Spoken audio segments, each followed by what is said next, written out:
Welcome to Alternatives to AA. This is Joshua Robinson, and I've been 3 years sober. And I'm Monique Robinson, and I'm 2 years sober. And we're here on a mission to help make the difficult journey of sobriety even easier to manage. Nobody in my world ever thought that I'd actually manage to be sober. So now we're taking what we've learned in the last decade to be able to help you too. And we're not against AA. We just need to learn how to manage the other 23 hours of the day. From communication to relationships to self-care, we're going to show you how to cope when your triggers try to take you down. Join us every Monday at 6 p.m. to uncover not only how to live without alcohol, but to thrive in sobriety and to swap out your addiction for a better life with the help of Alternatives to AA. So let's go. Another story I had was when I was living in Pennington, New Jersey before, and then in a house in Pennington, and then it was like four or five of us were there, and then we decided to break up, not because we didn't like each other, it was just this guy got a girlfriend, this guy needed to move somewhere else for work, yada yada yada. Mm-hmm. So for 3 months I moved home, so I didn't rent a storage space, so I put it in, like, majority of my stuff in this one room. I call it our piano room. I never know if it's the living room or family room anymore. I can never get that right. Yeah, I think it's the family room. Probably. Right? I always get it wrong. Dad always. That house has been in my life for 30 years. I get the name of that room wrong. 33 and I can't get it. So I put my stuff in that room, and then the argument was that night was I was causing an argument between mom and dad are taking out on Monique, which I think their argument was, it was nothing. It was like I say argument. It was a disagreement between two functioning adults, and then Monique took it as, like, because their tone between the two of them was maybe up. Yeah. She took it as they're yelling at Monique because Rick moved his stuff into our house when we don't have the room, but I put it into a room that we don't use. Yeah, you literally never use that room. No. So, it'd be like those arguments would happen, and then Monique would start drinking, and it wasn't even an argument like that. Like, a lot of times it would be Monique would be upset with me because she thought something else was affecting her. So she would come at me, being I was the target of that one jab. Sometimes it'd be my father, sometimes it'd be my mother, probably sometimes it would be her friends. I don't know that. I'm just talking about her family. It'd be like that, and then she would go off. So, going back to the original questions, it goes back to the pins and needles. I'm okay. I was okay with talking with her sober. It was just, I was expecting when the next, typhoon was going to come. Yeah, you didn't want to, like, rock the boat and start something else. Yeah, it was always me trying to tiptoe my way around. Be like, okay, I'm in the clear. Yeah. That was it. It was like walking through a minefield. Like, I was in the clear. I missed this minefield of, like, her mac and cheese was good, not great, or I don't know, something ridiculous like that. Tiny, yeah. So that's crazy. I was never.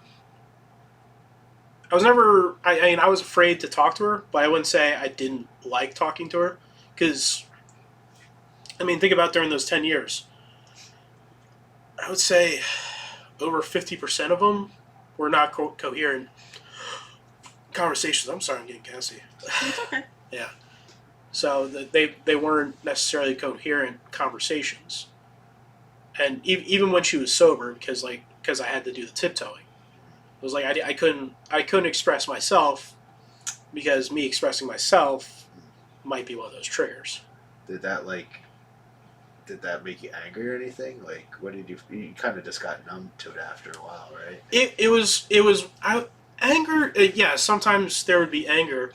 I would say mostly frustration, because I felt helpless. Yeah.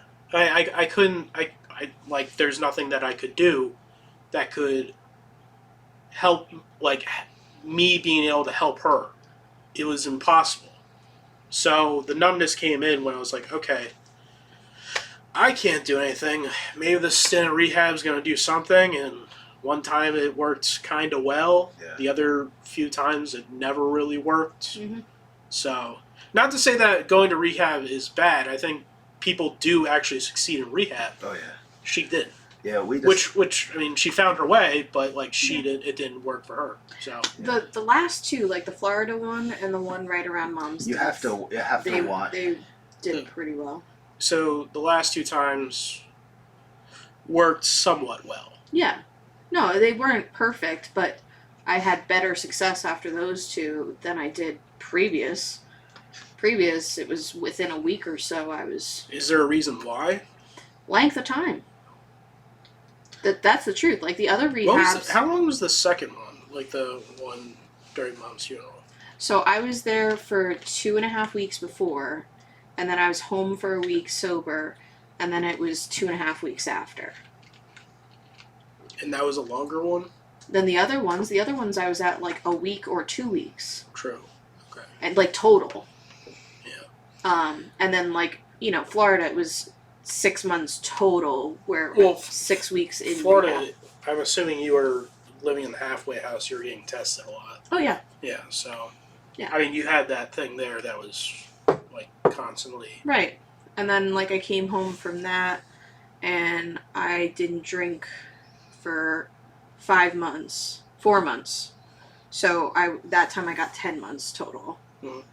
But like late October I broke. okay. So and then at that point I was getting really good at 10, 11 months. Yeah. I did that a couple times towards the end. Okay. But what was the original question? Just like were you feeling like angry, like Oh, all the anger. different Yeah, emotions? no, it was yeah. I think and just to repeat, it was more frustration. Yeah. There would be times of anger. There'd be times of sadness. I would say the most prominent was frustration. Yeah. Because everything that I tried, whether it be like trying to have actual conversation, there were two times that actually when you were living here alone, I slept over. For I don't exactly remember the reasons, but I did. Mm-hmm. Probably to try to keep it away from you. Probably. And then, I mean, giving her a little bit, hoping that would be enough. So I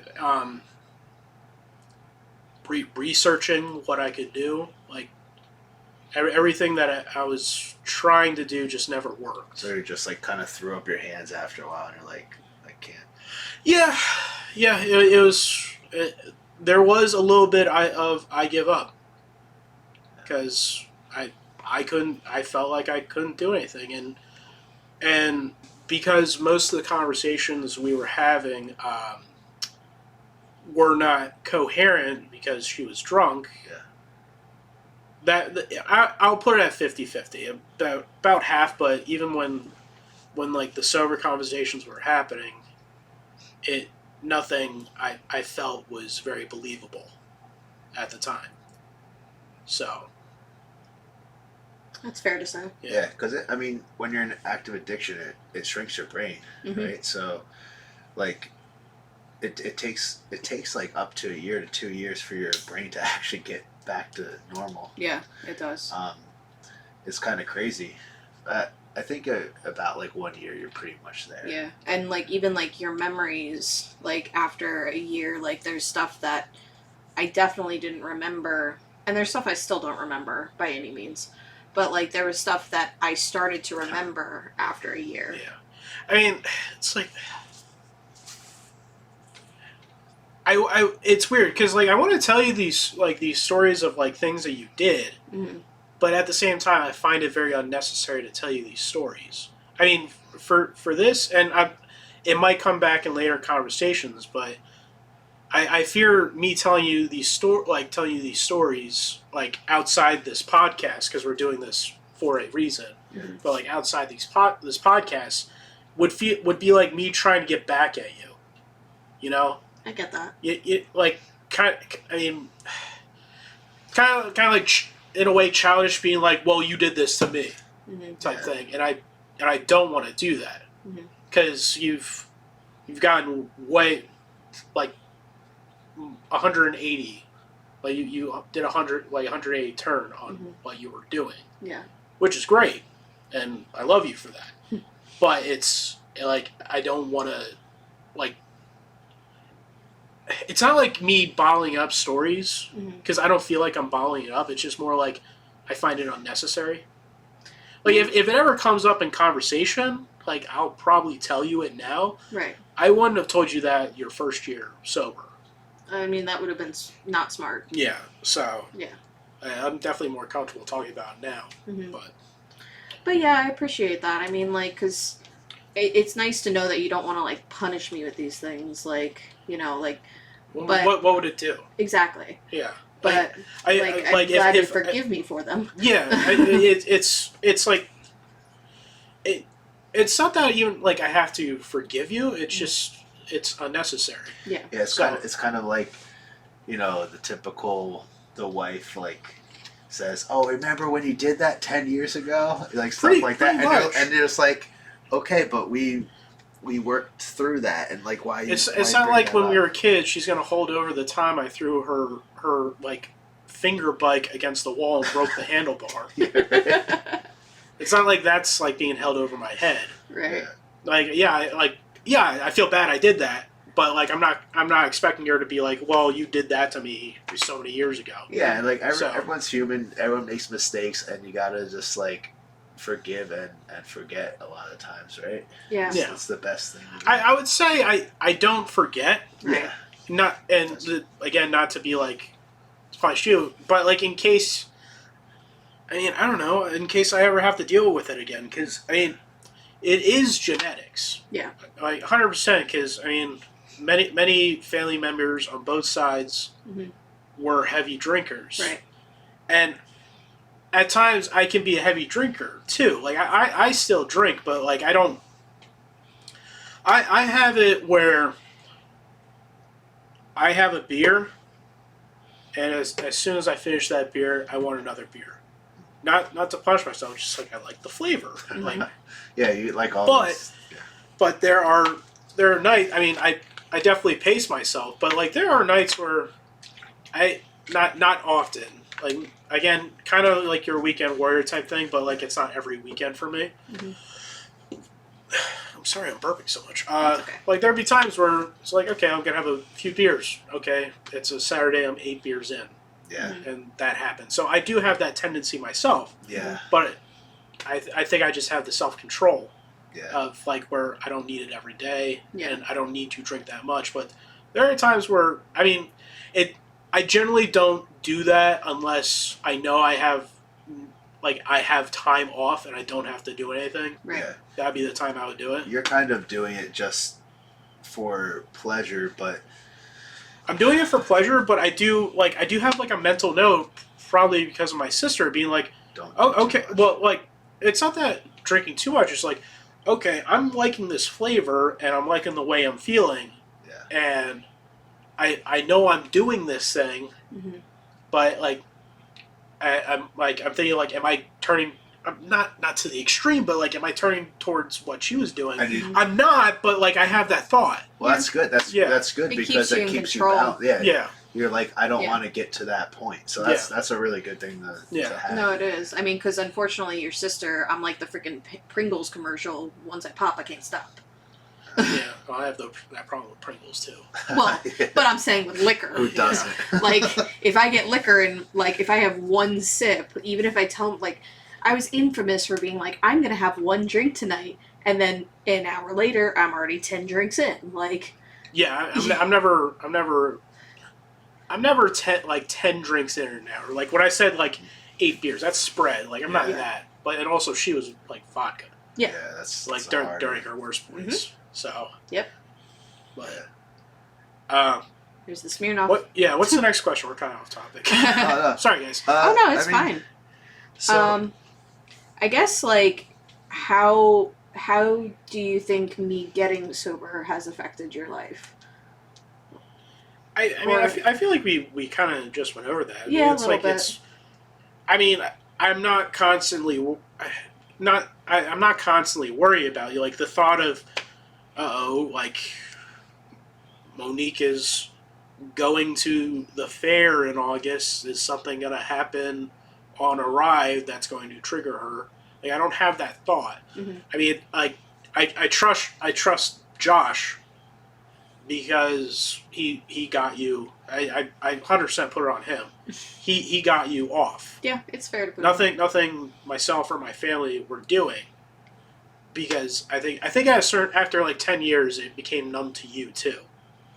Kind of. Yeah. Like everything that we tried. But it was also because you all could drink and I couldn't. Yeah. I felt like the odd man out, and I felt lonely because of that. Yeah, and I felt and very that's on like us. I felt very like this is unfair. Yeah. Whereas like with Josh, I had the support of him also being sober, so like I had a partner. Yeah.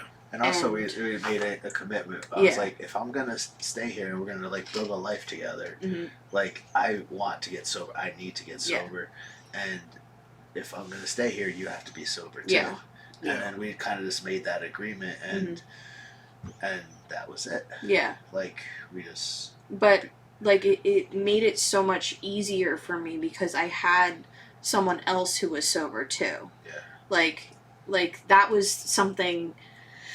I felt very just unfair in the house. Like, everybody else could have drinks, and everybody's yelling at me.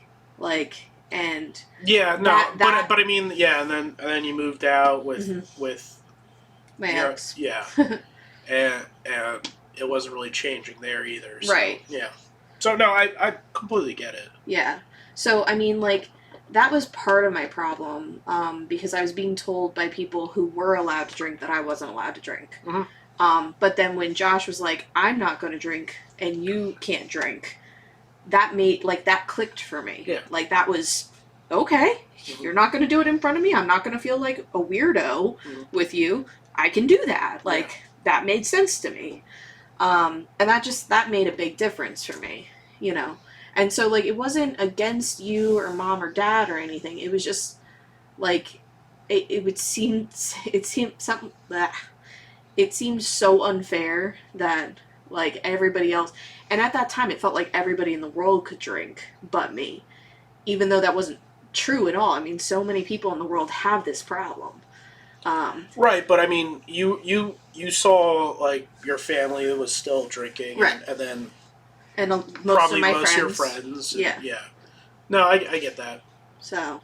Yeah, it just felt like weird about it. So that's why you started to hide it more. Yeah, that was a big part of why I hid it, because I just felt so black sheep, like odd man out, like, and again, that was a big lonely trigger, because everybody else could do it but Monique. Yeah. So, you know, so yeah. No, fair. That's 100% fair. Yeah, and honestly, like, if Monique wasn't on board for it, I would probably still be drinking. I would have probably, we probably wouldn't have made it this far. But anyway, I don't think I Well, would. do you consider yourself to be an alcoholic? Yeah. Why? I mean, like, the same thing. Like, once I start drinking, I can't stop. Yeah. Like, for real. Like you're talking about, like, drinking 10 beers or something in an hour. Like, I did that all the time. Like, I drink a beer in, like, literally 10 seconds. Yeah. And then, you know, my friends had like one sip. I'm like, you ready for another beer? And they're like, what is wrong with you? Yeah. Like, you have a problem, because I would go through like 20 to 40 drinks in a day.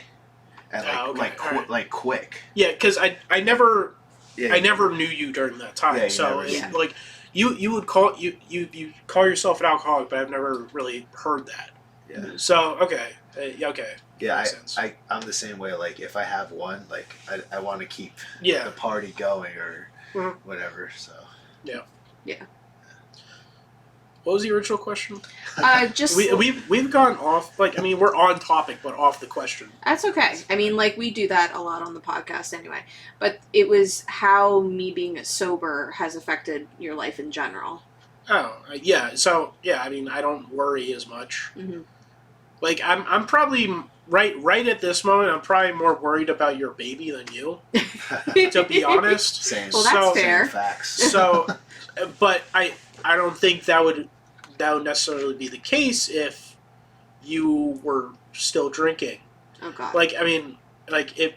Well, I'm not saying you might have. I mean, hopefully we'll never have to deal with that. Mm-hmm.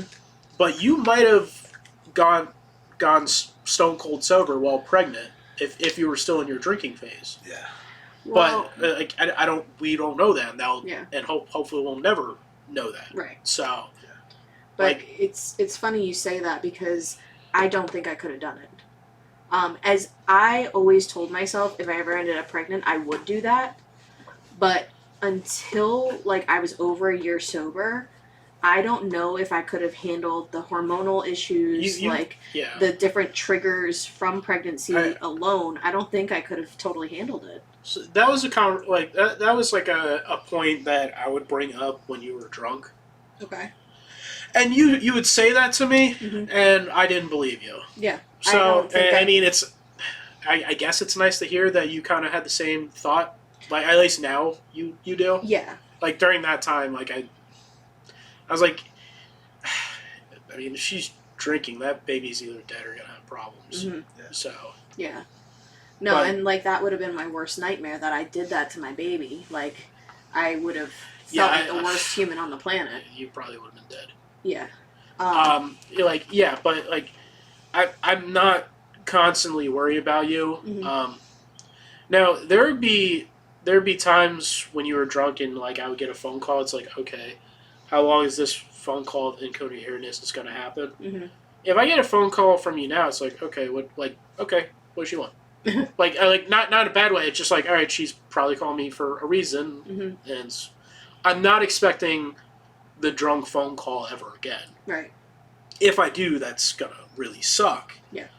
But like stuff like that, like getting a phone call or a text from you, I'm not gonna worry about. I haven't really, at least in the last year and a half, 2 years, haven't really worried about anything going wrong. Like, you're nicer to be around. I don't worry as much. Like, there's still the thought in the back of my head. Yeah. And I'll probably always be there. Mm-hmm. But it's not prominent like it used to be. Okay. Like when I first learned that you were drunk. Yeah. Or not drunk, drinking. Mm-hmm. So, I think that is my mindset now. Okay. Like, I don't worry often. I have other things to worry about now. Yeah. So your own life. Yeah. So that's nice. Yeah. I'm glad I'm not the top of the list anymore. Yay. Yeah. I mean that's more probably the top of my list. Just same. Just because I want to see her.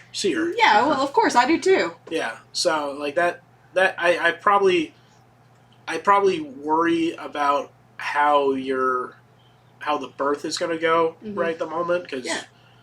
I mean whenever this is going to come out probably in the next couple of days you're going to be a month away. Yeah. Well, I don't know when this episode's going to come out. Yeah. Probably like this is when we're recording. 2 weeks. Yeah. All right. But, okay. Yeah. So she's going to be really close then. Yeah. So I don't really.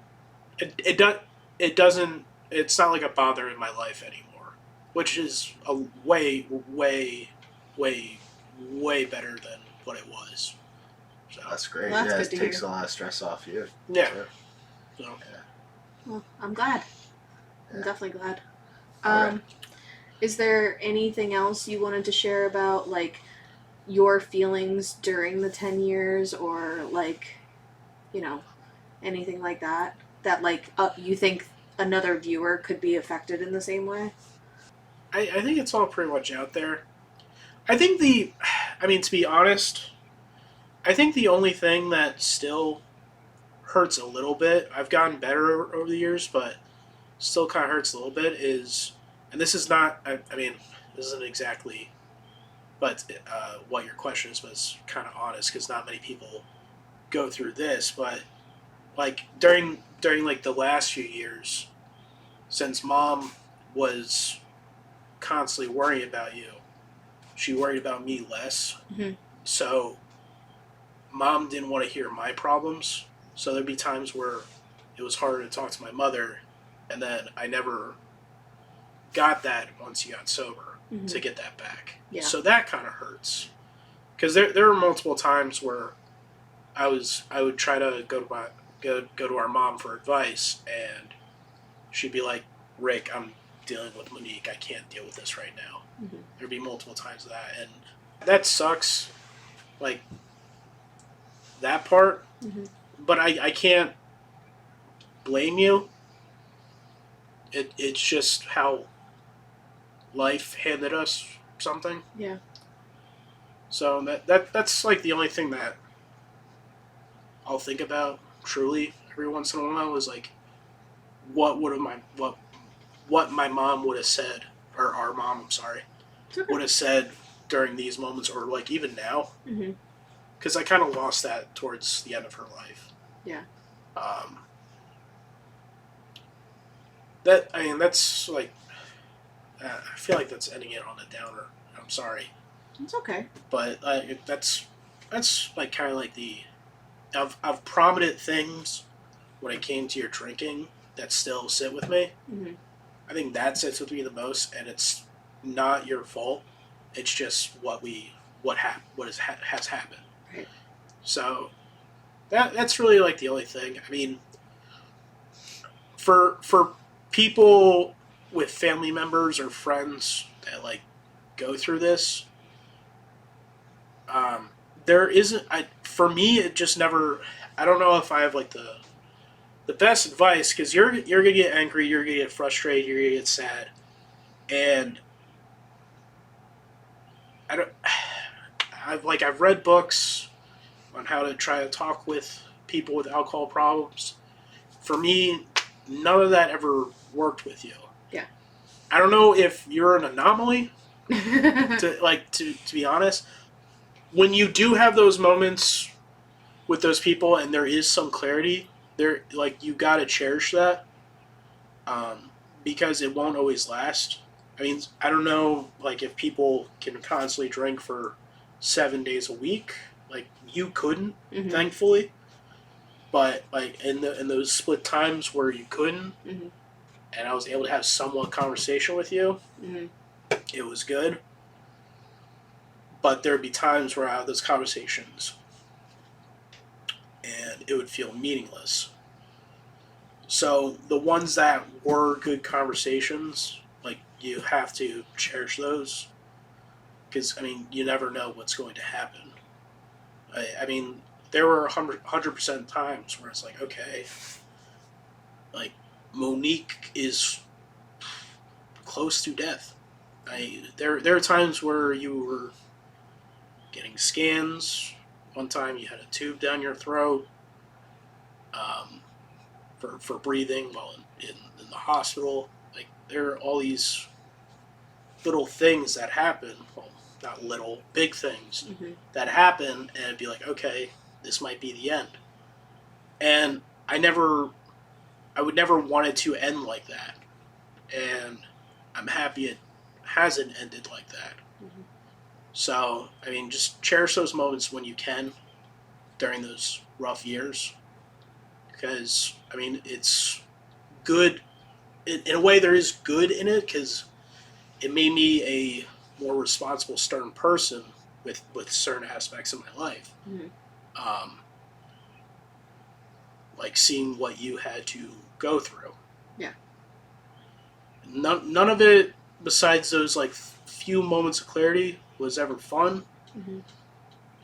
I don't wish that on my worst enemy, but I'm glad it's over, and I'm glad I had those memories to lean back on for if I ever have to go through it again. Like, and see if I can improve myself, what I can do different to try to help that person. I mean, hopefully it's not in our family. It's in our genetics, and there's nothing really we can do about that. We just got to be aware of it. Right. And pass down these stories. but and be honest about it.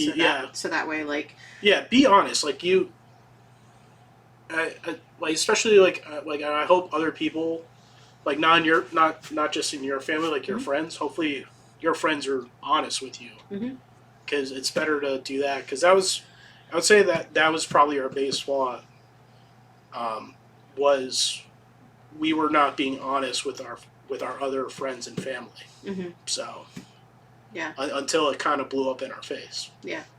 So I think that was our biggest mistake when it came to dealing with your alcoholism. Yeah, because like I said, it gave me an excuse to hide longer. Yeah. And not start to realize, like, that was part of it. Like, I was being told to hide it, so then I was hiding it more. Like, and it was just like this never-ending circle of hidden. Yeah. You know, and that's why I try nowadays to just be so bluntly honest about, like, where I am and what's going on, and maybe sometimes I share a little too much, but I'd rather do that and stay on the right path than fall off. Yeah. So. Yeah. Oh, that was great. Yeah. Yeah. I think we're good, right? Yeah, I think so. All right. See you next time, guys. Bye. Bye. Bye. Thanks for listening to Alternatives to AA. If you would like to contact us directly, please shoot us an email at alternatives2aa2021@gmail.com. We also hope that you continue to join us on Mondays at 6 p.m. You can watch us live on YouTube. You can subscribe to us that way as well. You can leave us a 5-star rating and follow us on Spotify. And if you're on Apple Podcasts, we ask that you please leave a rating and an honest review. We'll see you next week. Bye.